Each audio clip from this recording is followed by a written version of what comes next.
Hi, my name is Michal Dagon. I'm from Israel, and I'm a project manager at Aid Coalition, and I also manage the Israeli branch of Aid. Thank you for joining us and for being with us. Before we start, I would like, while everyone is logging in, I would like to suggest that you let us know in the chat where are you zooming in from. And for those of you who are joining us for the first time, Aid Coalition is a US nonprofit organization whose mission is, to strengthening and preserving the democratic foundation of the State of Israel. For more information, you can just check out the link in the chat. Today we mark 772 days since the war began, but with all the excitement and a bit of relief about the ceasefire and the hostage deal, we remember that there are three families still waiting for the return of their loved ones for proper burial. We will keep fighting for them until the last one will come home. Today, joining us from Israel, 4 documentaries creators, directors, and producers to have an open discussion about the world boycott of Israel film and television industry. Thank you for joining us. Lior, thank you for having us. So I'm Lior Elefant. Thank you so much for inviting us to speak at this webinar. Thank you all for coming. I see you're writing in the chat where you're from. I want to be everywhere. I want to visit you wherever you are. It's really, really exciting to be here. I'm sorry for my English. I'm also very excited.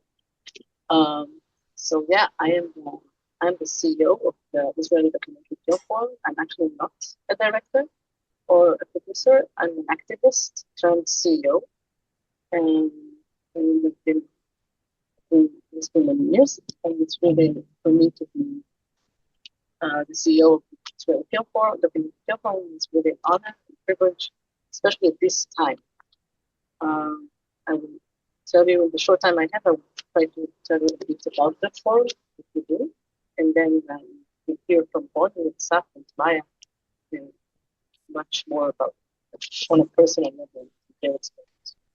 So the Israeli Documentary Film Forum is the home for documentary filmmakers in Israel.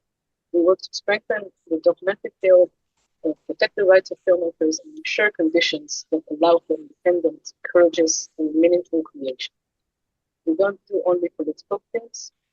We do many genres and films, and from family dramas to court stories, also political films, personal films, and we actually do everything. Everyone has a story to tell, and we tell. The Israeli Documentary Forum was founded by documentary filmmakers who wanted to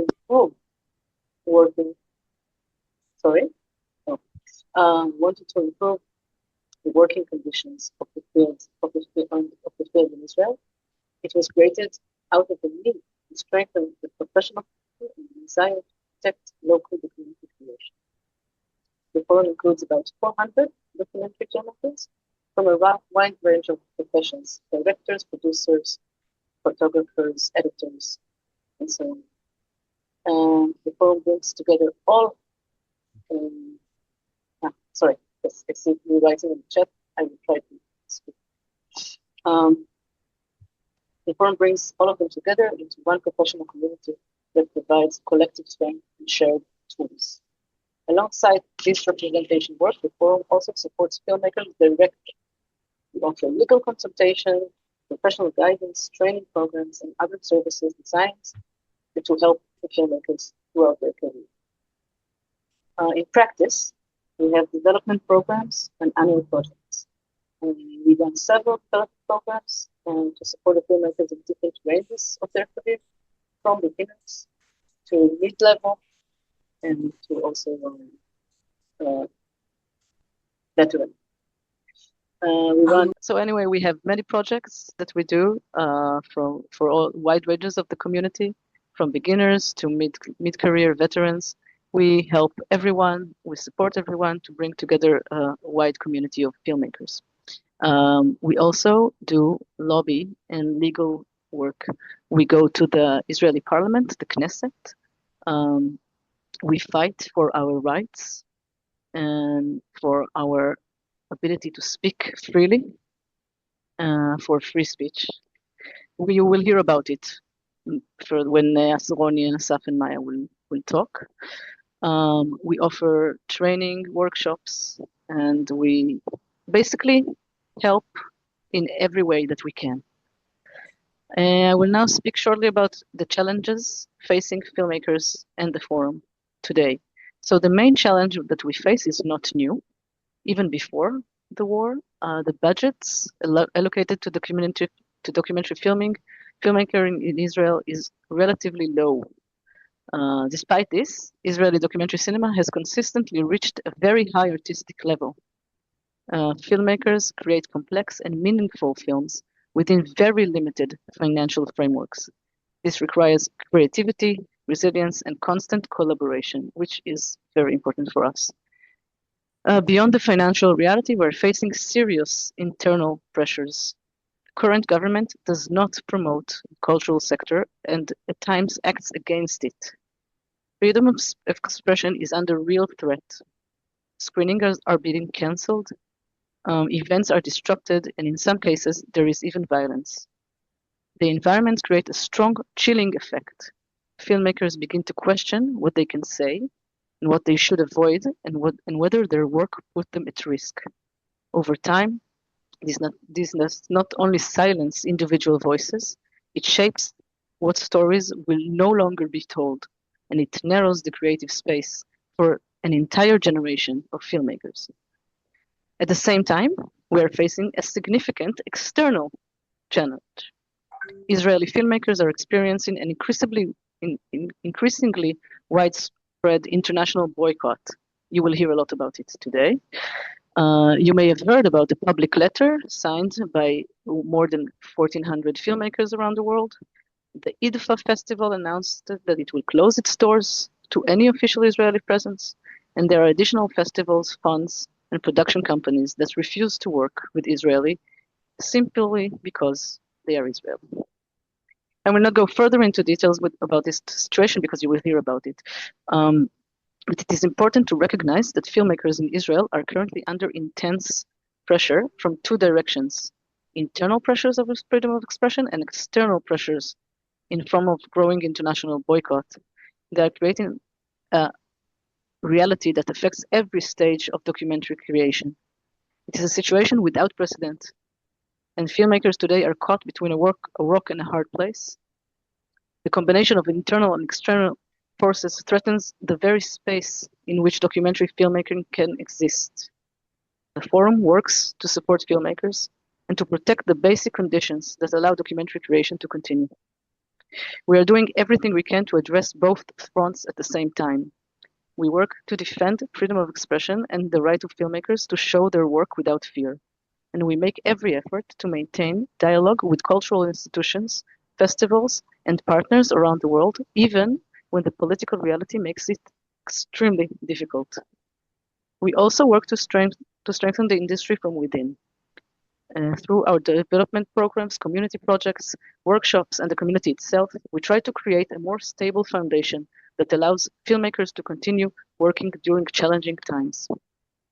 The forum of our vision is to ensure that a vibrant, courageous, and diverse documentary cinema continues to exist in Israel. But this vision does not end at Israel's borders. Our community can be a part of a wider network of partners and colleagues across the world. This is one of the main reasons we are here today, to build connections, create new collaborations, and expand the circle of people who believe in free and meaningful documentary filmmaking.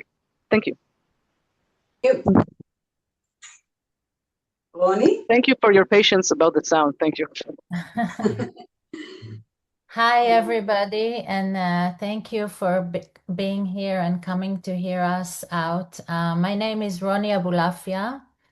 I've been a documentary filmmaker for the past 25 years, and in addition, I have worked as a broadcast journalist for international media outlets. I grew up and studied film in Jerusalem, and I've worked a few years in New York, and since then I live in Tel Aviv. In the past few years, I'm a board member of the Israeli Documentary Forum, and in the past year and a half, I'm the chairperson.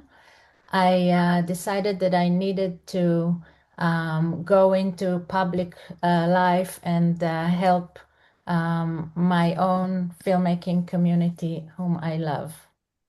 My previous film was about ex-Prime Minister Olmert. I followed him through his time in prison, and I did try to create a portrait of a man who tried to do big things, but corruption. Corruption brought his downfall. And my new film came out in Dok Aviv in May, in Dok Aviv Film Festival. It tells the story of 4 Afghan women who are forced to flee after the Taliban takes over Afghanistan in 2021. And the story of a team of Israelis, me and my friend, the journalist Dana Harman, and other people who are trying to help them out. We can now watch the short trailer, and then we'll continue.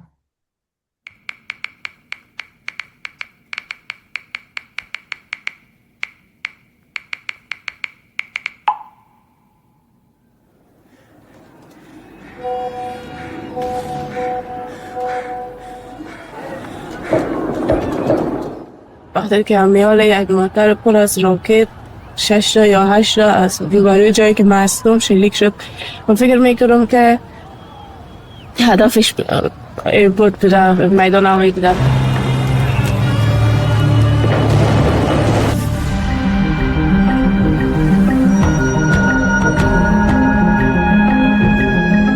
یعنی انتظار این نمیرفت که آمریکایی‌ها به یک روزه بدون هیچ گونه مسئولیت افغانستان ترک بکنن.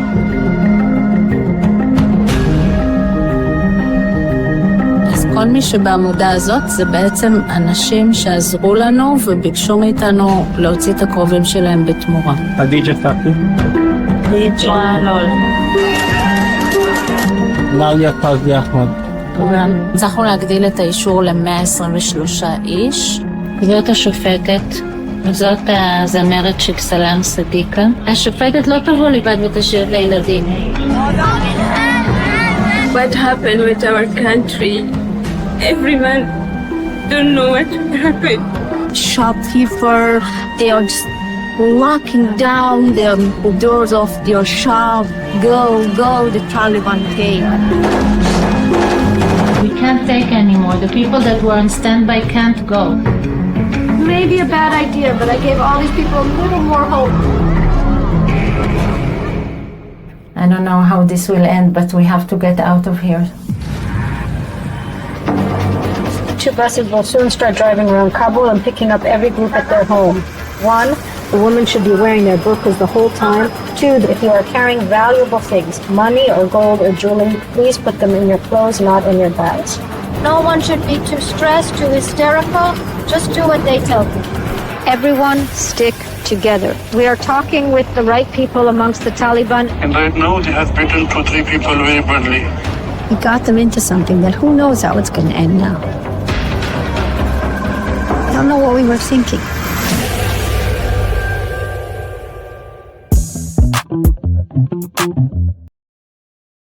So yes, it's a kind of a docu-thriller, and it's dealing with something that like a major world event, like shines a spotlight on specific story in a major world event, and geopolitics and the international. But I wanted to tell you a little bit about the behind the scenes of this film. because this, as you've heard from Lior, the Israeli documentary films have been boycotted, whether it was like officially announced or whether it's just done quietly without announcing it officially, but de facto not accepting any Israeli films into festivals or not doing co-production with Israeli projects. So this film, for example, started as a co-production between Kan, the Israeli public broadcaster, and the CBC, Canadian Public Broadcasting, because our 4 Afghan protagonists were actually evacuated to Canada. So there was a huge interest in Canada in their story. But sadly, after a few months after October 7th, the CBC, Canadian Public Broadcasting, just disappeared, and we haven't heard from them since. Sending emails, trying to call, but no answer. It really felt for me like we were so radioactive for them that they didn't even ask. They had already put in some development money in the project. They didn't ask for their money back or for any of their rights in the film. It was just a feeling that they were panicked that maybe someone would know or would hear that have been planning to work with Israelis. It was really chilling because we really could not get any reply. And how did you finish the film without I them? finished. Yeah, I had to finish it with only the Cannes budget and the Israeli Film Fund budget. It was a decision I had made at some point because it was just weird.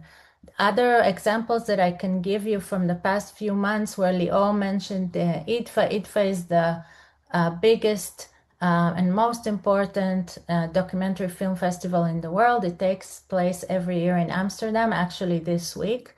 And IDFA rejected accreditation for 3 of the representatives of very important Israeli film institutions. One is the public broadcaster, Kan, and 2 is the head of the Doc Aviv Film Festival, and 3 is the head of CoPro, which is a kind of organization that does co-productions for Israeli documentaries.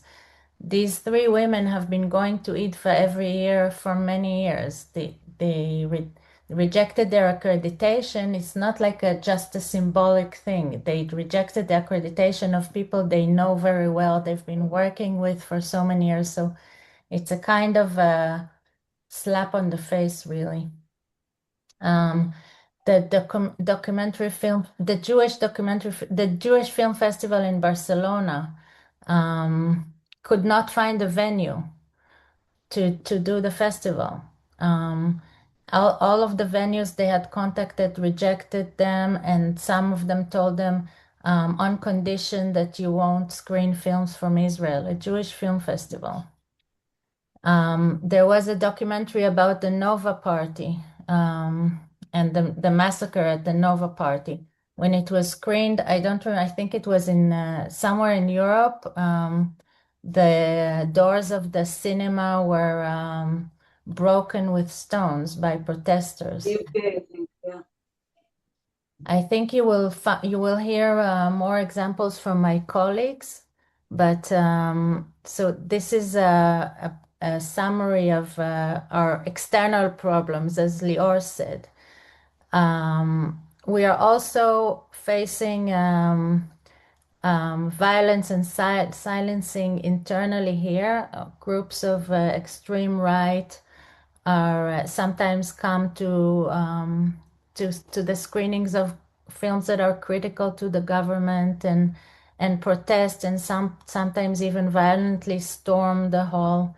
The police is sometimes collaborating with them and also helping them shut down these screenings. So it's a kind of perfect storm. So you suffer internally and externally. It's Yes. not only, yeah. But I want to say I'm not sure how many people here are in the in the film business or know about this, how this works. But Israeli documentary film is our true face. It's our real face. It deals with such a variety of subjects. And sometimes it's critical, and sometimes it's loving. We deal with so many different issues in the Israeli society. So it is my belief that whoever watches our films will never be able to put all of us in one basket. It will never be able to hate all of us or to believe that we don't have a right to exist or don't have a right to live here. Good documentary cinema kind of expands your understanding. It expands your heart.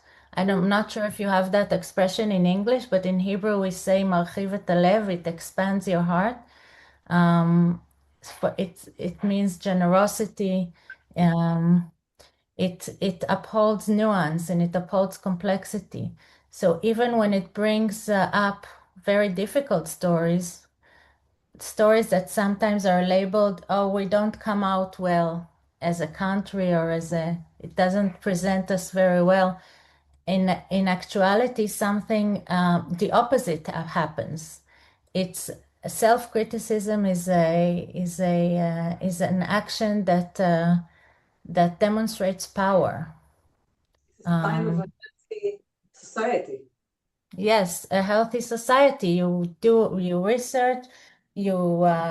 research and you reach some nucleus of truth that and someone else can understand that and relate to it. And so I think that's the power of documentary cinema. It's very important for us that people would understand that we are not our government. We do use public funding because it's the only way to make films here, and it's our tax money. But the institutions like film funds and documentary film festival are still independent. The government does not select the content. It doesn't select the films and the movies. Some of us support the government. Some of us are maybe oppose the government. We're a reflection of Israeli society, of civil society. So in a way, if the most important film festival is boycotting the head of Dok Aviv Film Festival, because the claim is that this festival is funded by the Israeli government, which is committing major human rights violations. It's a very thin veil and over just boycotting every Israeli filmmaker for being Israeli. Thanks, Roni. I'm just heading towards Maya. Okay. We need to. I just wanted to add one more thing. One of my colleagues told me that the Hillel organization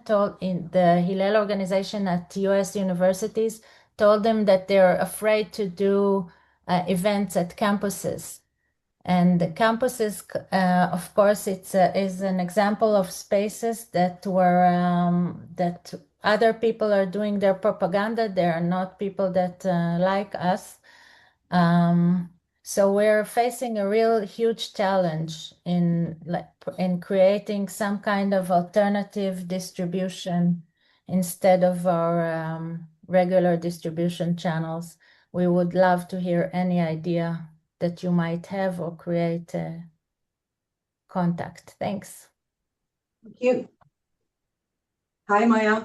Hi, my name is Maya Fischer. I'm a producer of both documentary and also scripted. And I run the TV and film department in Green Productions. I produced, among others, a film called Cinema Sabaya that was won the Israeli Ophir Awards 3 years ago and was Israel's Oscars entry. the drama series Red Alert, and also a documentary film about David Cunio, who was a hostage in Gaza and luckily just came back in the last deal. And it also won the Ophir Award, and I will elaborate a bit more about it in a moment, and we'll also watch an excerpt from it. I'm also a mother to two very sweet boys, 1-year-old and 5-year-old, and I really hope and work hard that they'll have a better country and a better future. In the last 3 years, except for what we all are doing in the storytelling, both me and Lior and Roni and Assaf were also active in the protests, also against the government to keep Israel's democracy. I took part together in Brothers and Sisters in Arms, together with Tali Reiner Brodetsky, and also in the fight to bring back the hostages. I think we live this duality like we do. I think in the last few years we've done maybe more in this field than we've actually done in our daily work. And I want to say that being a filmmaker in Israel is, on one hand, a great privilege, and I really love what I do, and I'm sure that everyone here do as well. There's such amazing talent and also an amazing community of filmmakers, and I really believe that documentary film like Gatekeeper, or a film like Waltzif Bashir, and some of the TV series we've had like Fauda and Shtiso, I think they've made, like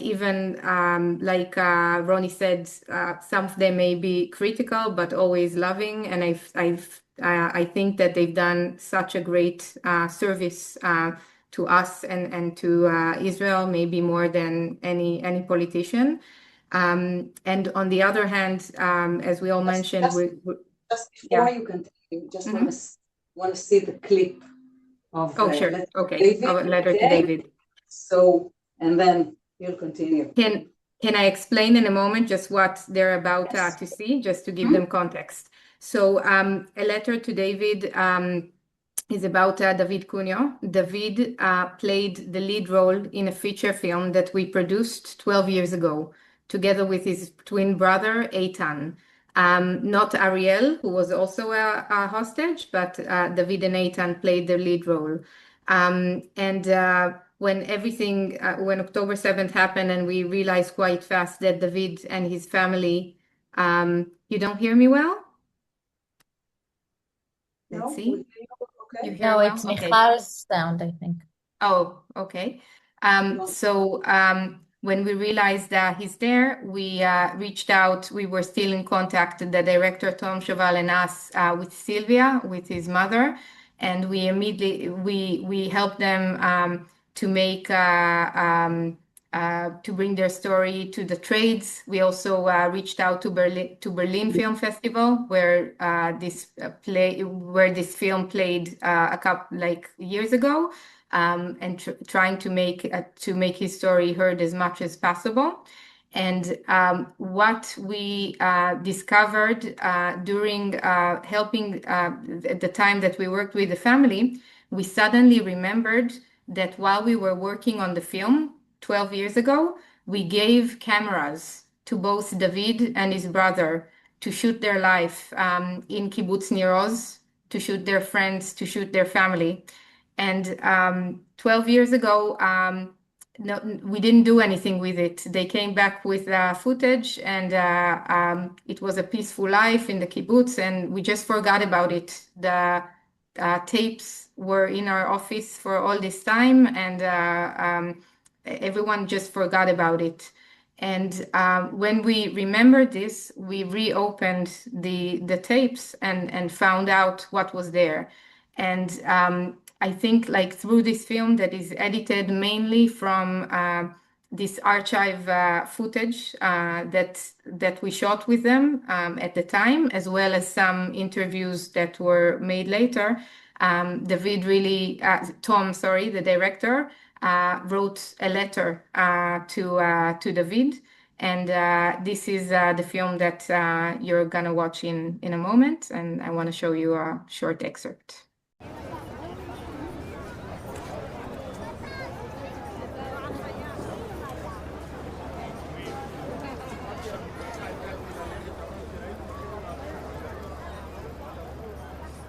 המציאות הזו, שאתה ואיתן מופרדים אחד מהשני, לא מניחה לי.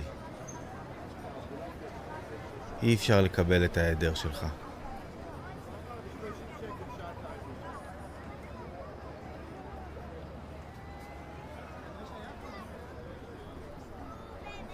אני נוסע לחברת ההפקה, מחפש כל תמונה, שאריות של יח"צ, כל חומר גלם.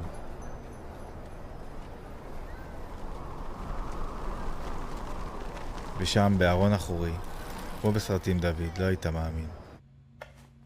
אני מוצא קופסה עם קלטות לסרט מאחורי הקלעים עליך ועל איתן, שמעולם לא נערך. בשביל הסרט הזה קיבלתם מצלמה לתעד את החיים שלכם, את היום-יום. אני צופה בחומרים האלה בפעם הראשונה.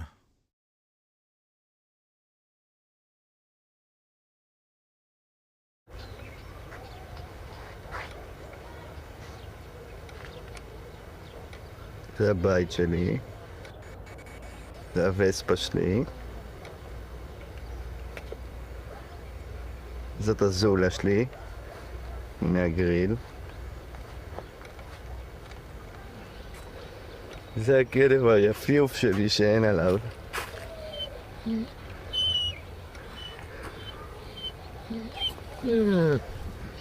מי אוהב אותך? מי? מאיתן הדבש. בוא. מה נשמע אמא? בסדר. מה אתה נותנת לי נשיקה? קח צלם.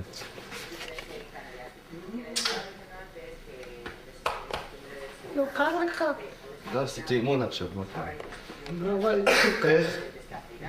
אתה גלוי. כן? אבל עם המכנסיים האלה, אתה היה... שנופר,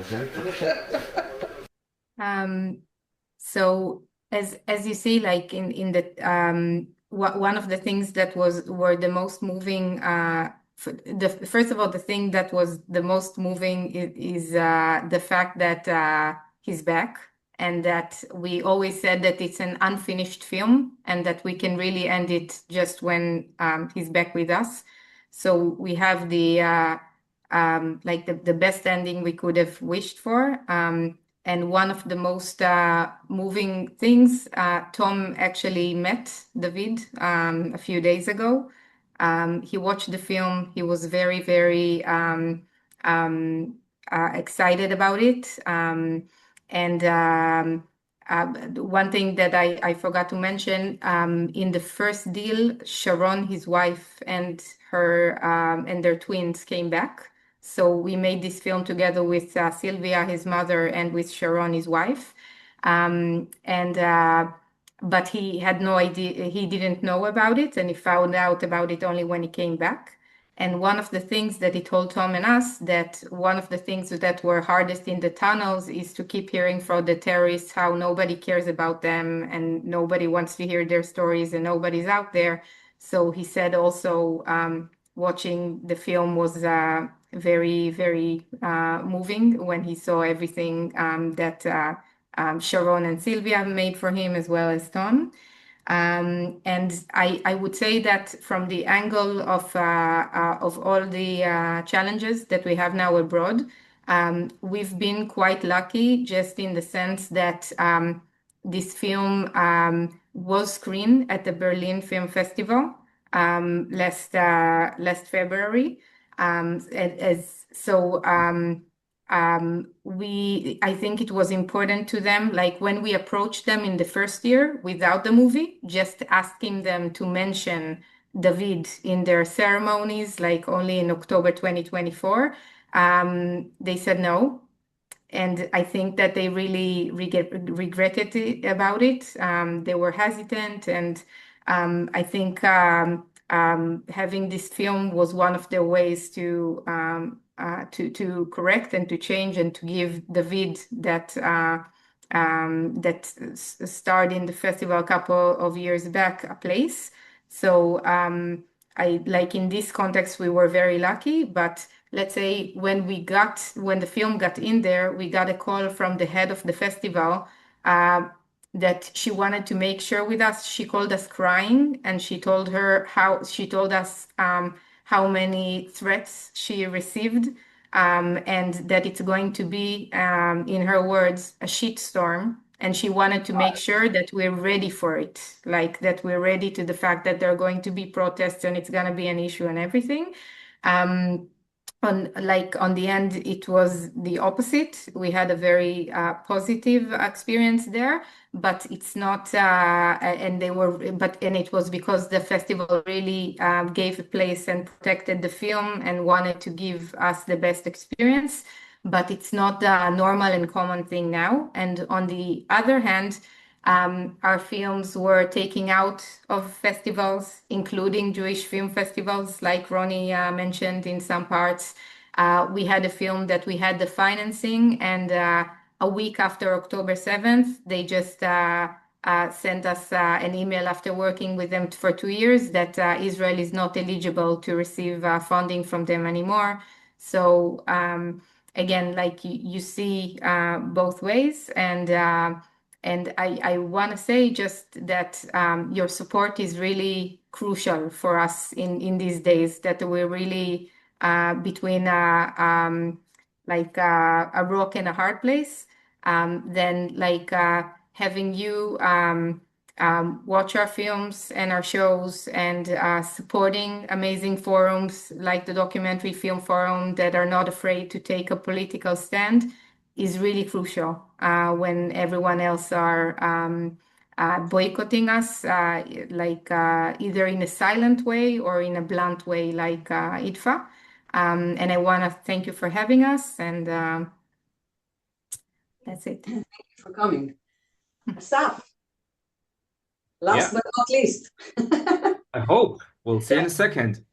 Good evening or good morning, it depends on where you are.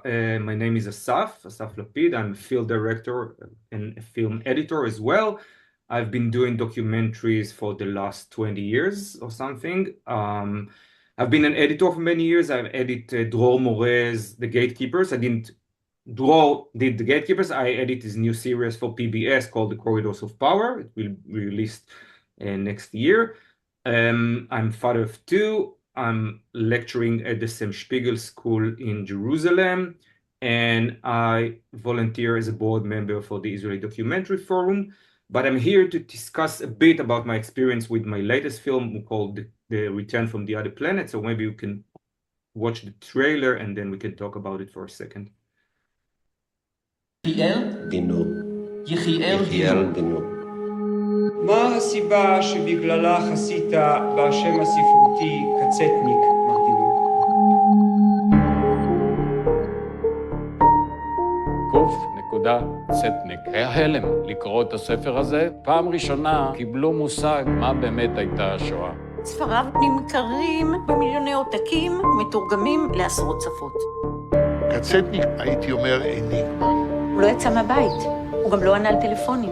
הוא כאילו לא היה כאן. נינה הרגישה שהיא לא יכולה יותר לחיות באווירה של אושוויץ. היא אמרה, כל מקום שאנחנו הולכים, ביחד איתנו נמצאים 6 המיליונים. אני לא יכולה יותר לשאת את זה. האישיות המיוסרת הזאת, הוא עובר טיפול LSD בהולנד. שנוי במחלוקת, סכנת נפשות. LSD, ja, was verboden. De sessie duurde ergens tussen een uur en een hele avond. You have to go into the soul, or into the really warded off memories that have no words. דרך ה-LSD, אני הייתי במיטה וגם הייתי באושוויץ. אז הבנתי מה כאן קרה במשך הזמן הזה.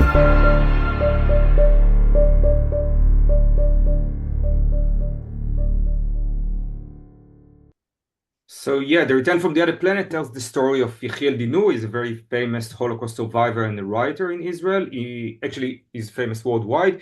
He's famous for two main things. One is his bestseller called The House of Dolls, released in the mid-50s. And the other thing that he's famous for is collapsing on the testimony stand in the Eichmann trial in 1961.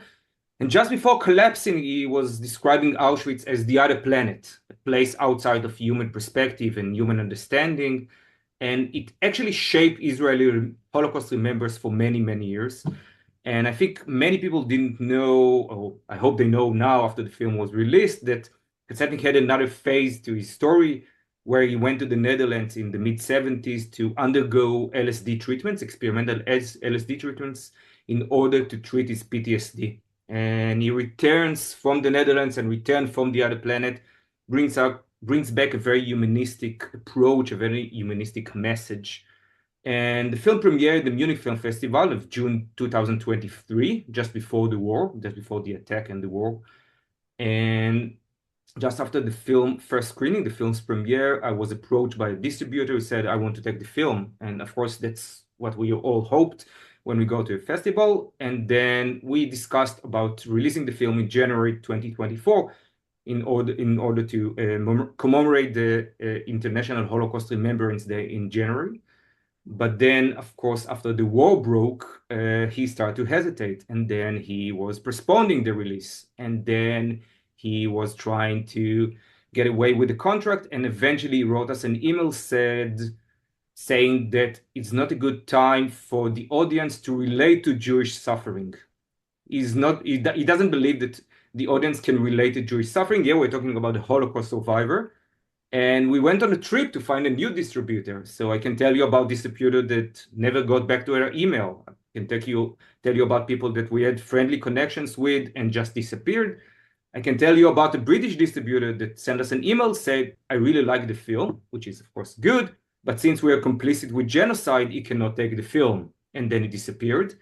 But I want to tell you about another distributor, which I think kind of put a light on the main problem that we're facing now. And this one actually was very open and very honest and said, it's a lot of trouble taking Israeli documentaries right now. It's a lot of energy. It's a lot of hassle.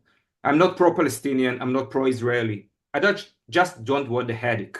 And he was very open about it. And I realized that I think many around the world are just don't care or don't have a very clear view on the conflict, or have maybe mixed emotions about the conflict. But taking an Israeli film now to a festival, to your TV station, to wherever, it's just too much of a hassle. And I think this is why I will jump to the end so I can take some questions. We can take some questions. I think this is why this webinar is so important, because I think it's important not to leave the field open just for the BDS.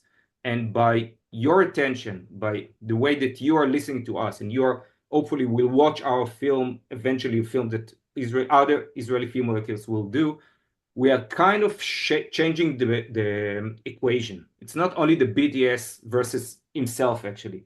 Now, when a distributor will give away a film, he will probably know I'm missing some audience, I'm missing some attention.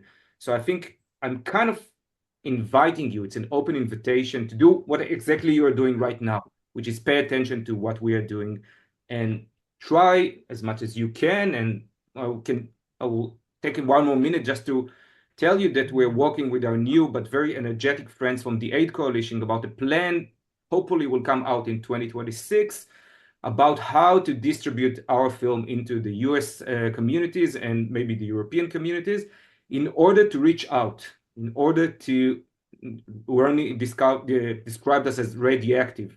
I will describe us as being alone. We don't want to be alone. As a filmmaker, as an artist, I want to dialogue. I want to have the audience talking to me, Jewish and non-Jewish. I want to be part of, a wider community. So I hope it will be manageable in 2026.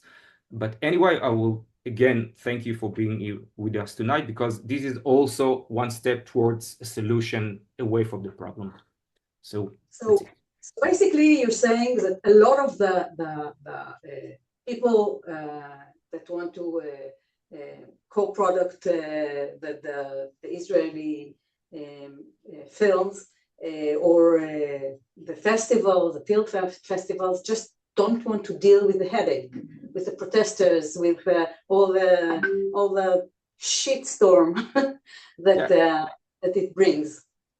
You know, it takes a very strong backbone to swim upstream, you know, so people just prefer to say, okay, I will take an Italian film, I will take a Spanish film.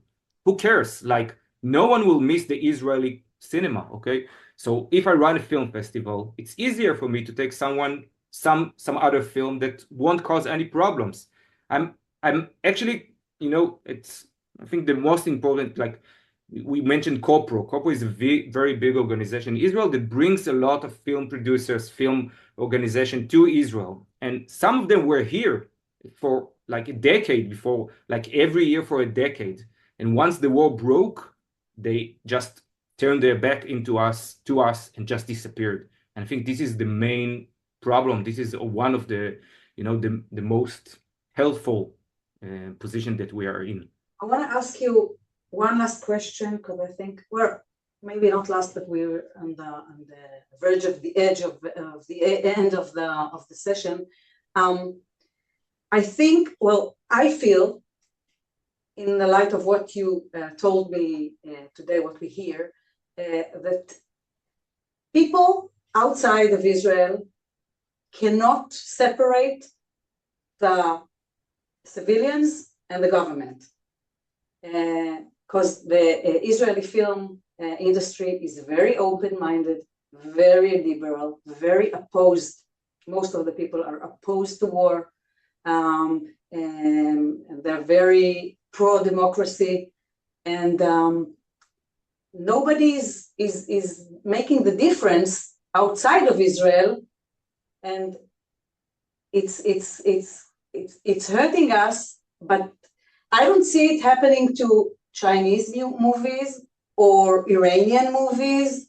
Why do you think, what do we need to do as a member of the film industry in Israel? What do we need to do to make this separation happen? We have to go on the I mean, I came back from this week from Berlin.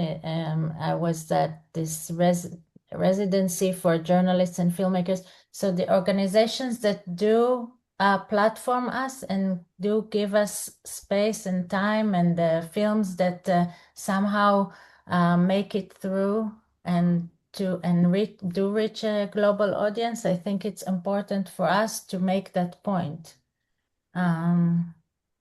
And we've been trying to do it within the organizations and platforms that we are still able to be part of. Just another footnote, just another information that I would like to add. You were talking about Chinese films. Half of the European Academy Awards this year is financed by Qatar and Saudi Arabia. Half of the films. And none of them were boycotts.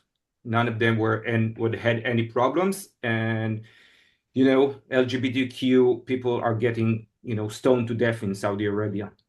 Just, you know, to put the information in. Yeah. And I can tell you that the answers we get sometimes is that when Iranian filmmakers speak out against their regime, they're put in prison, and we're not at that point. I mean, we are a backsliding democracy, but we're not at the point where speaking out against the regime or making a critical film will put you in prison. So I think that's also a source of the way they are seeing this in a different light. I will quote Michal Weitz, the head of Doc Aviv.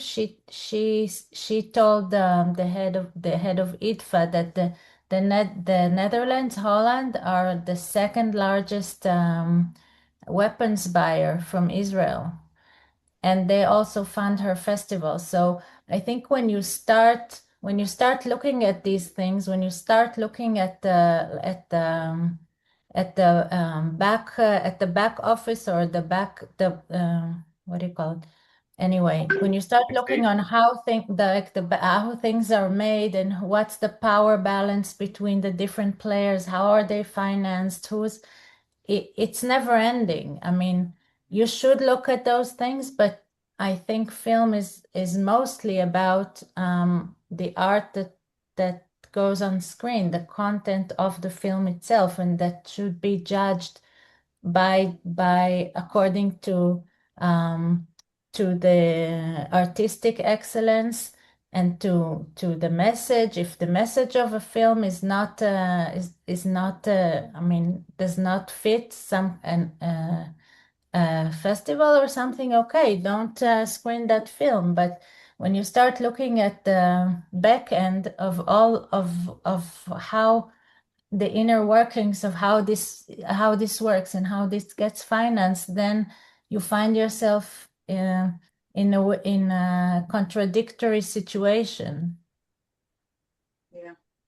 I want to add also that I think want to add to Roni that I think that we will go anywhere and speak everywhere that if you will invite us, just to make this message heard. You know, we will tell it to everyone who wants to listen, whether it's with our movies or whether it's just more webinars like this, because we have to do it. And I think that, yes, we are not yet arrested for our art, but Israel is maybe going there. Maybe not this year, but people are arrested because of their art here, and because of posts on Facebook.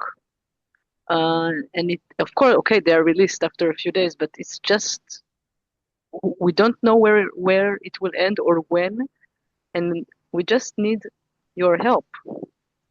We need you to know. And I know it sounds like cliche and it sounds extreme, but this is what we do here. Maya, you wanted to add something? Yeah, I mean, just like I think that making sure, relating to what Assaf said before, I don't think that we can change, let's say let's say there are some people who are necessarily anti-Israeli or anti-Semite, we won't change them.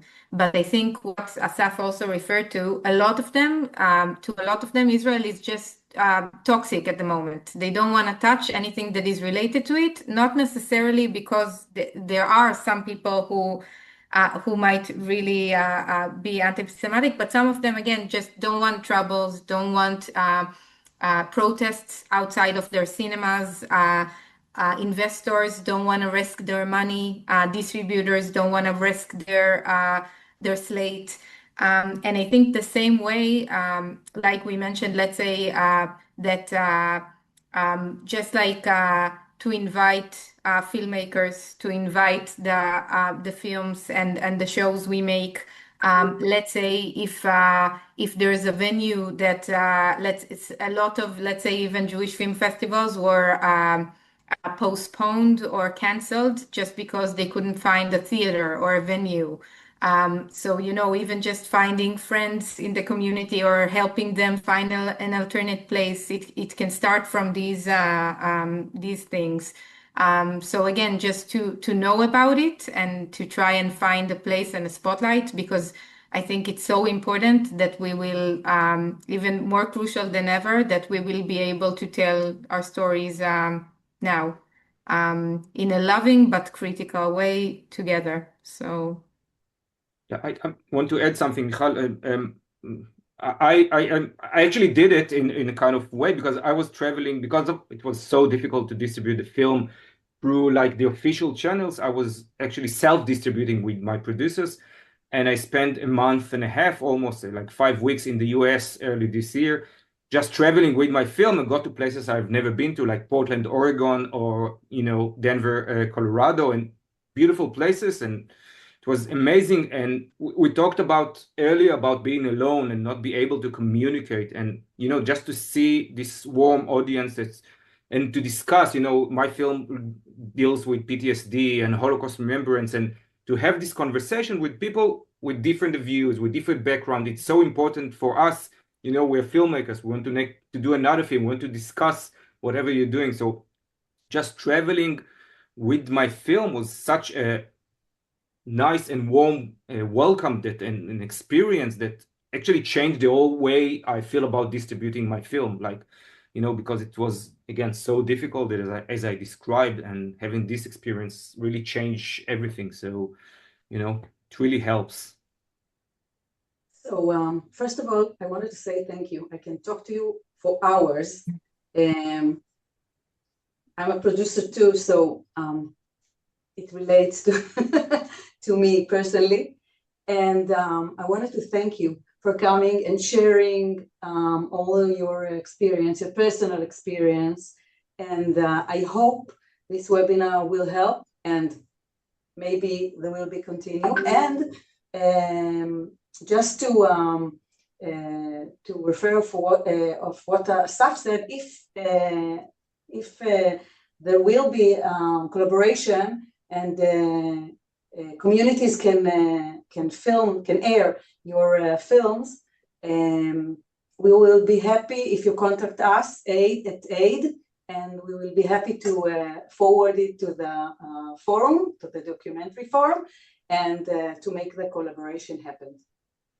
So thank you very much for your time, and I hope maybe now that the war is fading, and maybe after, I don't know, after the election, things will be better, and we'll thrive again. Thank you very much. Thank you so much for having us. Thank you. And thanks for your attention. Yeah, it really helps. Yes. Thank you. And for your love in the chat. We read it, and thank you. We feel less alone. Thank you. Yeah. And come and Thank vote. you so much. Please. Yeah, come to Israel and vote. Thanks.